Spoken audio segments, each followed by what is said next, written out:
So since we've seen, this has been a year with a lot of films. I don't think any of them are gonna get nominated that had deal with capitalism. And Adam and I did a talk about capitalism once, like Air, Blackberry, Flaming Hot, Tetris, which is actually in my top five. Um, Shmuel, you've seen a couple of these films. How did you kind of like sort which ones you wanted to see? I saw all of them except for Blackberry because I just thought I don't know. I don't even know much about Blackberries. I miss the Blackberry era. So I saw I Flaming mean, Hot, I saw Air, I saw Dumb Money, which is one of my favorites of the year. Tetris, which is in my top five. that's a good question. Why I chose to see them. Uh, Normally, a movie about something like that, about like a capitalistic endeavor, doesn't really appeal to me. It's like some guy trying to make himself richer. But my brother saw Tetris. He said it was great, and I watched it. And there's really so much going on there, and there's like the whole international intrigue aspect with the Russians, and it's just a fun movie. It's a great movie. Blackberry movie I saw because of Jay Baruchel, however you pronounce his name, and yeah, it was a movie that I don't think I had super high expectations, so I just took it for what it was. But Tetris is definitely a movie based on its subject that I thought was much better than I expected it to be.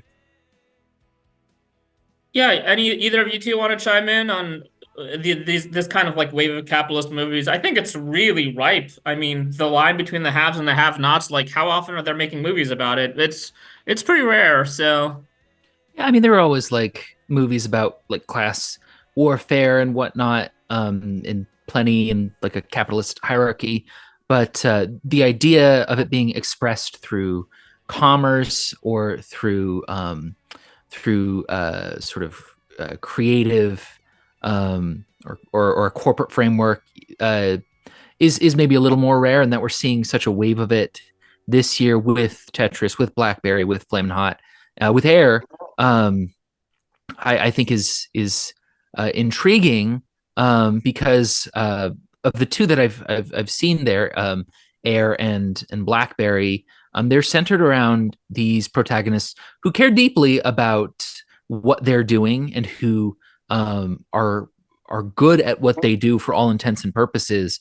Um, Even when, in the case of Blackberry, maybe they just can't keep up after a certain period, or at the end of Air, where maybe like their success isn't going to um, uh, totally save them from their own sort of personal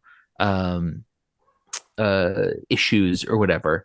But I don't know. I think it's an interesting trend that I'd love to keep an eye on. It seems very, especially a lot of tech dramas like the social network, and seeing more and more of them as we have more of these stories to look back on as computer technology evolves. In particular, obviously, like Air and Flamin' Hot don't really fall under that, but it actually brings up a point that Air is actually the least stick it to the man movie about of the blog. It's the least revolutionary. It's about two guys who are playing entirely within the rules of capitalism. They're not thinking Yeah, I, I mean, I think it's very pro-capitalism. it's these two people aren't saying, isn't this dumb how we need this guy to sell sneakers? They just figure we need this guy and we are going to, play by the rules of the game. They're not thinking about how dumb the game is. And the game is kind of dumb. Like, you need this guy to tell you what shoes to buy. Like, Michael Jordan doesn't make the shoes better, and like the movie doesn't question that at all. Whereas a movie like Dumb Money or some of the other movies or Flaming Hot, I think take shots at like the veal of capitalism. Well, I don't think Air is trying to be an anti-capitalist movie. I think they're trying to. It's almost a tribute to kind of the Frank Capra form of capitalism, where if you have a novel idea and you work hard enough, even if the odds are against you, you can succeed in the end. and that's what happened. That is a good And yeah, comparison. Go ahead, call Holden. I was just gonna say, yeah, the end of that movie reveals that for that part, for this prospective partnership to work, it has to be symbiotic. It has to work for both that company and for their client, to the point that like Viola Davis is kind of their last hurdle and the most important one. So it advocates for certainly a very ethical kind um, of capitalism, or uh, however you want to phrase it. Yeah, that is, and maybe even a racial component since basketball is a primarily black sport too. It's yeah, I guess so. And I'm not saying it was wrong. It was interesting, but I also knew going into it that it would be a lot like Argo, that it would like a Ben Affleck where it'd be low on characterization. We wouldn't like he wouldn't be a Frank Capra hero where, we're really just seeing all aspects of his life. It would just be like it's all about them at work working towards a goal. No, I think I think I've covered it. I will say that I really like Blackberry too. That I don't think its main point was to be a criticism of capitalism, but it certainly, there's that subtext.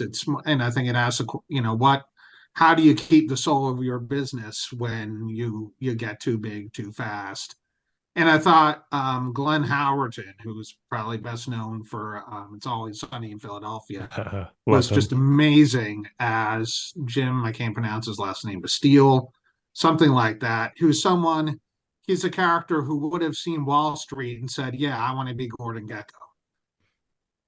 Yeah, I haven't seen that one, but you are making it sound appealing. For my money, I think Dumb Money is the best of that set. That's probably maybe seventh or eighth on my list of um in fact, I will have to say compared to The Big Short, even without Margot Robbie in a bathtub literally explaining the plot in the camera, I got Dumb Money. I'm not financially literate. I understood what was happening in Dumb Money. They made the stakes very relatable too. And I thought like the clear cut heroes and villains and the sort of, I like that. So I don't know. I think you didn't love Dumb Money, Adam, but I can't remember. Or Holden. Yeah, I just thought Seth Rogen was horribly miscast. I mean, he's the guy on the side of the schmo, not the Wall Street hotshot. Oh, And I don't think Seth Rogen works in anything. I mean he's just in movies. I don't know why. It's unless it's like a movie where there's like a stoner.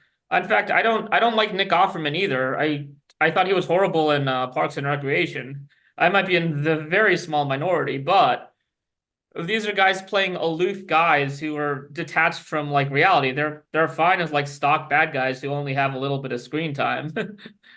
I don't know. Holden, what do you think?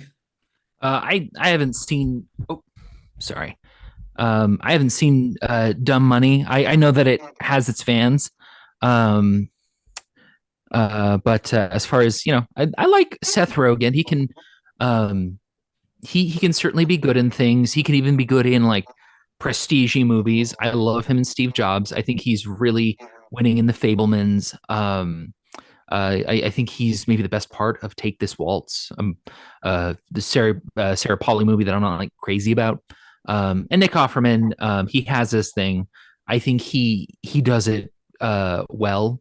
But I can also see that maybe wearing thin for sure. I think Air probably had the most momentum going in. I would say in terms of the Oscar race, in terms of like it had the director who made Argo. It probably had the best chance of attracting an audience. And I probably assume that if you hold all the critics, they're probably going to put Air on top.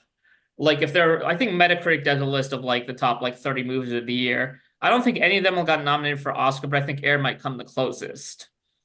Of those group of like of sort of professional sort of historical dramas or biopics, I think Air is probably the one with the most traction. For the golden light, Hollywood infected your brain.